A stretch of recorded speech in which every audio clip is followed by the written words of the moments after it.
မင်္ဂလာပါရှင် Panelist Business Services ရဲ့ Founder မထုတန်စင်ဖြစ်ပါတယ်ဒီနေ့မှာတော့လုပ်ငန်းခွင်မှာအများစုအထင်လွဲနေတတ်တဲ့ KPI အကြောင်းကိုကျွန်မရှင်းပြပေးသွားပါမယ် Key Performance Indicator KPI ဆိုတာဝန်ထမ်းတွေကိုဖိအားပေးဖို့အတွက်လားတကယ်တမ်းတိုးတက်အောင်ကူညီပေးဖို့အတွက်လားဆိုတာကိုရှင်းပြပေးသွားပါမယ်ကုမ္ပဏီအများစုမှာ KPI ကိုဖိအားပေးတဲ့ကိရိယာတစ်ခုလိုမျိုးအသုံးပြုကြတာကြောင့်ဝန်ထမ်းတွေရဲ့အမြင်မှာ KPI ဆိုတာကအရန်ကို stressful ဖြစ်စေတဲ့အရာတစ်ခုလိုမျိုးမြင်တတ်ကြပါတယ်။ဒါပေမဲ့တကယ်တမ်းကျတော့ KPI တွေကဖိအားပေးဖို့အတွက်မဟုတ်ဘဲနဲ့ကျမတို့ကမှန်မှန်ကန်ကန်နဲ့အသုံးပြုတတ်မယ်ဆိုလို့ရှိရင်ဝန်ထမ်းတွေရဲ့အလုပ်ကိုပို့ပြီးတော့ရှင်းလင်းစေပြီးတော့တိုးတက်မှုကိုအများကြီးအထောက်အကူပြုနိုင်ပါတယ်။ဒါဆိုရင် KPI ကောင်းကောင်းတစ်ခုကကျမတို့ဘလို့အကျိုးကျေးဇူးတွေရနိုင်မလဲ။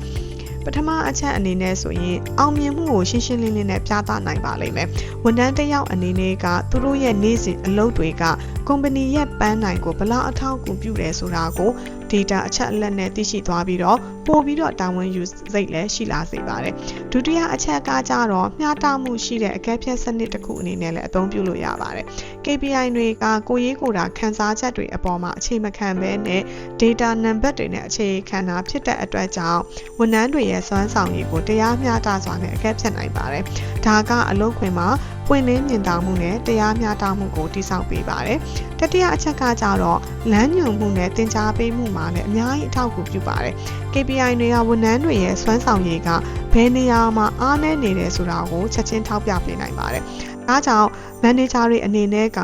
မင်းအလုပ်မလုပ်ဘူးလားလို့ပြောမယ်အစားပေါ့နော်မင်းရဲ့ customer feedback score ကနည်းနေတယ်ဘယ်လိုတိုးတက်အောင်လုပ်နိုင်မလဲဆိုတာကိုငါတို့တွေဆွေးနွေးရအောင်ဆိုတဲ့ပုံစံမျိုးနဲ့ဝန်ထမ်းကိုချင်းကပ်ပြီးတော့အပြုသဘောဆောင်တဲ့သင်ကြားမှုတွေကိုလည်းပြုလုပ်ပေးနိုင်ပါတယ်အနှစ်ချုပ်ရရင်တော့ကျမတို့ KPI ဆိုတာဝန်ထမ်းတွေကိုထိန်းချုပ်ဖို့အတွက်သုံးတဲ့ကိရိယာတစ်ခုမဟုတ်ပါဘူးဝန်ထမ်းတွေရဲ့တိုးတက်မှုကိုရှင်းရှင်းလင်းလင်းနဲ့လမ်းညွှန်guide တစ်ခုပဲဖြစ်ပါတယ်အဲ့တော့မှန်ကန်စွာနဲ့အသုံးပြုတတ်မယ်ဆိုရင်လုပ်ငန်းကိုတိုးတက်စေတဲ့အပြင်ကိုဝန်ထမ်းတွေကိုပါရှေ့ဆက်တိုးလာအောင်တာဝန်ယူစိတ်ပို့ပြီးတော့ရှိလာအောင်လို့အများကြီးကူညီပေးနိုင်ပါလိမ့်မယ်